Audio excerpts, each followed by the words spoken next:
iya sama wannan jariri nata na baya wanda Allah ya karɓi rayuwarsa a cikin turmuzu. So wannan abin ba karamin taba ne ba gaskiya, ganin a ce shugabanninmu suna iya duba sosai ga musamman iyayenmu mata wurin taimaka musu, to za ga ba a cikin wannan hali da muke ciki da yanzu. Da na bibiye ta ma na gano ashe mijinta ya rasu, kuma ba ma asalin yan jihar Kano bace ba, aure ne ya kawo ta, kuma yan uwan mijin sun kasa ɗauka wani responsibility nata. So wannan muke ganin idan Allah ya ba mu dama za mu janyo mata sosai a jiki, ganin yadda za mu koya musu sana'o'i, duk da ma a yanzu mukan yi wannan gaskiya, don ko zuwa ranar Monday muna da program da zamu na mata da muke koyawa sana'a, wanda Allah yadda za mu gaice media daga ciki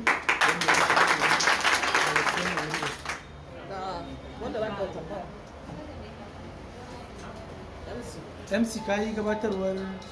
neman slot ko guda ɗaya ko guda biyu, shine wanda nake son ka ƙara mun bayani sosai a kai. Abin da ke nufi a wannan